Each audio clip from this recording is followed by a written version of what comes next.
स्वागत है आपका ऑनलाइन PYQ के यूट्यूब चैनल पर। इसमें हम प्रीवियस ईयर क्वेश्चंस का डिस्कशन करेंगे जो कि पिछली परीक्षाओं में पूछे गए हैं और आने वाली सभी परीक्षाओं में पूछे जाने की पूर्ण संभावना है। इसीलिए चैनल को सब्सक्राइब करें और ज़्यादा से ज़्यादा शेयर करें।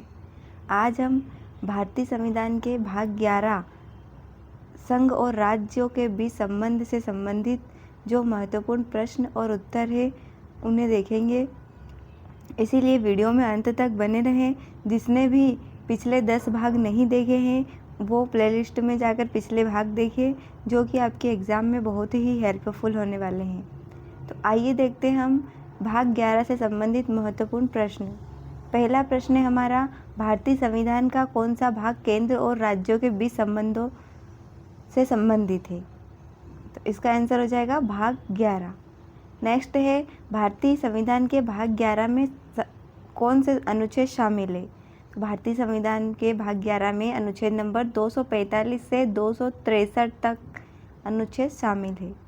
नेक्स्ट है, भारतीय संविधान का भाग 11 किन दो प्रकार के संबंधों से संबंधित है? तो इसका आंसर है विधायी संबंध और प्रशासनिक संबंध। नेक्स्ट देखेंगे, भारतीय संविधान के किस अनुच्छेद में संसद और राज्य विधानमंडलों द्वारा बनाए गए कानूनों की सीमा का वर्णन है? तो इसका आंसर हो जाएगा अनुच्छेद नंबर 245। नेक्स्ट है, भारतीय संविधान के अनुसार संसद पूरे भारत या किसी भी हिस्से के लिए कानून बना सकती है। क्या यह कथन सत्य है? तो इसका आंसर हाँ, यह कथन सत्य है। भारतीय संविधान के अनुसार संसद पूरे भारत या किसी भी हिस्से के लिए कानून बना सकती है। नेक्स्ट क्वेश्चन है, भारतीय संविधान के किस अनुच्छेद में संसद को राज्यों की सूची में शामिल विषयों पर कानून बनाने की शक्ति दी गई? तो इसका आंसर है अनुच्छेद नंबर 246। नेक्स्ट है, संसद के पास राज्यों की सूची में शामिल विषयों पर किन परिस्थितियों में कानून बनाने की शक्ति होती है? आंसर हो जाएगा यदि राज्यसभा 2/3 बहुमत से यह घोषणा करती है कि राष्ट्रीय हित में ऐसा करना आवश्यक है। नेक्स्ट है, यदि राज्यों के विधानमंडल और संसद द्वारा बनाए गए कानूनों के बीच कोई असंगति हो तो क्या होता है? तो यदि राज्यों के विधानमंडल और संसद द्वारा बनाए गए कानूनों के बीच असंगति हो तो संसद द्वारा बनाया गया कानून मान्य होगा। नेक्स्ट है, भारतीय संविधान का कौन सा अनुच्छेद केंद्र और राज्यों के बीच प्रशासनिक संबंधों से संबंधित है? इसका आंसर हो जाएगा अनुच्छेद नंबर 256 से 263 तक। नेक्स्ट क्वेश्चन है, राज्य सरकारें केंद्र सरकार के निर्देशों का पालन करने के लिए बाध्य है, यह किस अनुच्छेद में कहा गया है? तो यह कहा गया है अनुच्छेद नंबर 256 में। नेक्स्ट क्वेश्चन देखेंगे, केंद्र सरकार राज्यों को किन विषयों पर निर्देश जारी कर सकती है? तो केंद्र सरकार जो है राज्यों पर संचार के साधनों का रखरखाव, रेलवे की सुरक्षा आदि निर्देश जारी कर सकती है। नेक्स्ट है, भारतीय संविधान का कौन सा अनुच्छेद केंद्र और राज्यों के बीच विवादों के समाधान के लिए अंतर राज्य परिषद की स्थापना का प्रावधान करता है? इसका आंसर है अनुच्छेद नंबर 263। भारत के राष्ट्रपति को किस अनुच्छेद के तहत अंतर राज्य परिषद स्थापित करने की शक्ति है? तो इसका आंसर हो जाएगा अनुच्छेद 263। नेक्स्ट है, एक अंतर राज्य परिषद की स्थापना का उद्देश्य क्या है? तो इसका आंसर हो जाएगा अंतर राज्य परिषद की स्थापना का उद्देश्य केंद्र और राज्यों के बीच विवादों का समाधान करना और आपसी सहयोग को बढ़ावा देना। नेक्स्ट क्वेश्चन है, भारत में अंतर राज्य परिषद का अध्यक्ष कौन होता है? तो इसका आंसर हो जाएगा भारत में अंतर राज्य परिषद का अध्यक्ष प्रधानमंत्री होता है। नेक्स्ट है, भारतीय संविधान का कौन सा अनुच्छेद राज्यों के विधानमंडलों को कानून बनाने की शक्ति प्रदान करता है? तो इसका आंसर है अनुच्छेद नंबर 246। संसद के पास राज्यों की सूची में शामिल विषयों पर कानून बनाने की शक्ति कब होती है? तो इसका आंसर है आपातकाल की स्थिति में संसद के पास राज्यों की सूची में शामिल विषयों पर कानून बनाने की शक्ति होती है। नेक्स्ट है, क्या संसद 2 या 2 से अधिक राज्यों की सहमति से उन राज्यों के लिए कानून बना सकती है? तो इसका आंसर है हाँ, संसद 2 या 2 से अधिक राज्यों की सहमति से उन राज्यों के लिए कानून बना सकती है, जो कि अनुच्छेद नंबर 252 के तहत। नेक्स्ट है, भारतीय संविधान के भाग 11 में विधायी संबंधों से संबंधित कौन से अनुच्छेद है? तो उसका आंसर है अनुच्छेद नंबर 245 से 255 तक। नेक्स्ट है, यदि किसी कानून को लागू करने के लिए अंतर्राष्ट्रीय संधि की आवश्यकता हो तो क्या होता है? तो इसका आंसर हो जाएगा, यदि किसी कानून को लागू करने के लिए अंतर्राष्ट्रीय संधि की आवश्यकता हो तो संसद पूरे भारत या उसके किसी भी हिस्से के लिए कानून बना सकती है। नेक्स्ट है, केंद्र और राज्यों के बीच शक्तियों का विभाजन किस अनुसूची में वर्णित है? तो इसका आंसर है, केंद्र और राज्यों के बीच शक्तियों का विभाजन 7वीं अनुसूची में वर्णित है। नेक्स्ट है, 7वीं अनुसूची में कितनी अनुसूचियां हैं? तो 7वीं अनुसूची में 3 अनुसूचियां हैं, संघ सूची, राज्य सूची और समवर्ती सूची। क्या केंद्र सरकार राज्यों पर प्रशासनिक नियंत्रण रख सकती है? तो इसका आंसर है हाँ, कुछ मामलों में, जैसे कि आपातकाल के दौरान। नेक्स्ट क्वेश्चन देखेंगे, भारतीय संविधान के किस भाग में विधायी विषयों के संबंध में केंद्र और राज्यों के बीच संबंध का वर्णन है? तो इसका आंसर है अनुच्छेद नंबर 246।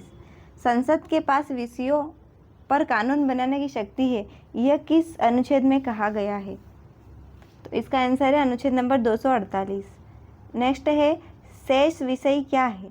तो इसका आंसर है, वे विषय जो संघ सूची, राज्य सूची और समवर्ती सूची में शामिल नहीं है उन्हें शेष विषय कहा जाता है। अगला प्रश्न देखेंगे, भारतीय संविधान का कौन सा अनुच्छेद कहता है कि राज्यों को कार्यकारी शक्ति का प्रयोग इस तरह से करना चाहिए कि वह संसद द्वारा बनाए गए कानून के अनुरूप हो? तो इसका आंसर है अनुच्छेद नंबर 256। यदि केंद्र सरकार द्वारा दिए गए निर्देशों का पालन करने में कोई राज्य विफल हो जाता है तो क्या होता है? तो इसका आंसर हो जाएगा, राष्ट्रपति राज्य में संवैधानिक आपातकाल लगा सकता है, मतलब राष्ट्रपति शासन लगा सकते हैं। नेक्स्ट है, आपातकाल की उद्घोषणा के दौरान क्या होता है? तो आपातकाल की उद्घोषणा के दौरान केंद्र सरकार के पास किसी भी राज्य को निर्देश देने की शक्ति होती है। नेक्स्ट है, क्या राज्यपाल के पास राज्यों की सूची में शामिल विषयों पर कानून बनाने की शक्ति है? तो इसका आंसर हो जाएगा हाँ, लेकिन केवल अध्यादेश के रूप में और केवल जब तक विधानमंडल सत्र में न हो। नेक्स्ट है, क्या अध्यादेश को विधानमंडल द्वारा अनुमोदित किया जाना आवश्यक है? तो इसका आंसर हो जाएगा हाँ, इसे 6 सप्ताह के भीतर अनुमोदित किया जाना चाहिए। नेक्स्ट है, क्या राष्ट्रपति के पास राज्यों की सूची में शामिल विषयों पर कानून बनाने की शक्ति है? तो इसका आंसर है नहीं, यह राज्यपाल का अधिकार है। केंद्र और राज्यों के बीच प्रशासनिक संबंधों को कौन सी अनुसूची में वर्णित करती है? तो इसका आंसर हो जाएगा, इसकी कोई अनुसूची नहीं है, ये भाग 11 के अनुच्छेद 256 से 263 में वर्णित है। नेक्स्ट क्वेश्चन देखेंगे, यदि अंतर्राज्य जल विवाद उत्पन्न होता है तो इसका समाधान कैसे किया जाता है? तो इसका आंसर हो जाएगा, यदि अंतर्राज्य जल विवाद उत्पन्न होता है तो संसद एक अंतर्राज्य नदी जल विवाद अधिकरण का गठन कर सकती है। नेक्स्ट है, अंतर्राज्य नदी जल विवाद अधिकरण का निर्णय क्या बाध्यकारी होता है? क्या बाध्यकारी होता है? तो इसका आंसर है हाँ, यह बाध्यकारी होता है। नेक्स्ट है, क्या राज्य सरकारें केंद्र सरकार की सहमति के बिना राज्यों की सूची में शामिल विषयों पर कानून बना सकती है? तो इसका आंसर है हाँ, वे बना सकती है, लेकिन कुछ मामले में उन्हें केंद्र के निर्देशों का पालन करना होगा। नेक्स्ट क्वेश्चन देखेंगे, यदि संसद समवर्ती सूची में शामिल किसी विषय पर कानून बनाती है तो क्या होता है? इसका आंसर हो जाएगा, संसद का कानून मान्य होगा भले ही राज्य ने उस पर कानून बनाया हो। अगला प्रश्न देखेंगे, यदि संसद का कानून और राज्यों का कानून दोनों समवर्ती सूची में शामिल किसी विषय पर असंगत हो तो क्या होता है? तो इसका आंसर हो जाएगा, संसद का कानून मान्य होगा। क्या समवर्ती सूची में शामिल विषयों पर राज्य कानून बना सकता है? तो इसका आंसर है हाँ, समवर्ती सूची में शामिल विषयों पर राज्य कानून बना सकते हैं। क्या केंद्र सरकार को राज्य सूची में शामिल विषयों पर कानून बनाने की शक्ति है? तो इसका आंसर हो जाएगा हाँ, केंद्र सरकार को राज्य सूची में शामिल विषयों पर कानून बनाने की शक्ति है, कुछ विशिष्ट परिस्थितियों में, जैसे कि आपातकाल के दौरान या जब राष्ट्रीय हित में आवश्यक हो। अगला प्रश्न देखेंगे, भारतीय संविधान का कौन सा अनुच्छेद यह कहता है कि प्रत्येक राज्य की कार्यकारी शक्ति को इस तरह से प्रयोग किया जाना चाहिए कि वह संघ की कार्यकारी शक्ति में बाधा न डाले? तो इसका आंसर हो जाएगा अनुच्छेद नंबर 257। केंद्र को राज्यों के निर्देश जारी करने की शक्ति किस अनुच्छेद में दी गई है? तो इसका आंसर है अनुच्छेद नंबर 256 और 257। केंद्र और राज्यों के बीच वित्तीय संबंधों से संबंधित कौन सा भाग है? इसका आंसर है भाग 11। नेक्स्ट है अंतरराज्य परिषद का उद्देश्य क्या है? तो इसका आंसर हो जाएगा अंतरराज्य परिषद का उद्देश्य राज्यों के बीच विवादों का समाधान करना और आपसी सहयोग को बढ़ावा देना। नेक्स्ट क्वेश्चन देखेंगे, क्या भारत का सर्वोच्च न्यायालय अंतरराज्य नदी जल विवाद पर फैसला कर सकता है? तो इसका आंसर हो जाएगा नहीं। संविधान में कहा गया है कि संसद इस उद्देश्य के लिए एक अधिकरण का गठन करेगी। नेक्स्ट है, क्या केंद्र सरकार राज्यों के बीच वाणिज्यिक संबंध को नियंत्रित कर सकती है? तो इसका आंसर है हाँ, कुछ मामलों में। क्या अंतरराज्य परिषद केवल सलाहकार निकाय है? तो इसका आंसर है हाँ, यह केवल सलाहकार निकाय है। नेक्स्ट है, क्या केंद्र और राज्यों के बीच विधायी संबंधों में किसी प्रकार का विवाद हो सकता है? तो इसका आंसर है हाँ, केंद्र और राज्यों के बीच विधायी संबंधों में किसी प्रकार का विवाद हो सकता है जब समवर्ती सूची के विषयों पर दोनों के कानून अलग अलग हो। नेक्स्ट क्वेश्चन है, अंतरराज्य परिषद का गठन किस वर्ष हुआ? तो अंतरराज्य परिषद का गठन 1990 में हुआ। भारतीय संविधान का भाग 11 हमें केंद्र और राज्यों के बीच संबंधों को समझाने में कैसे मदद करता है? तो इसका आंसर है यह हमें बताता है कि कैसे केंद्र और राज्य सरकारें अपनी शक्तियों का उपयोग करती है और एक दूसरे के साथ समन्वय स्थापित करती है, खासकर विधायी और प्रशासनिक मामलों में। अभी हमने भाग 11 से संबंधित महत्वपूर्ण 50 प्रश्न और उनके उत्तर देखे। ऐसे ही प्रश्नों को देखने के लिए चैनल पर बने रहें। चैनल को सब्सक्राइब करें और ज़्यादा से ज़्यादा शेयर करें।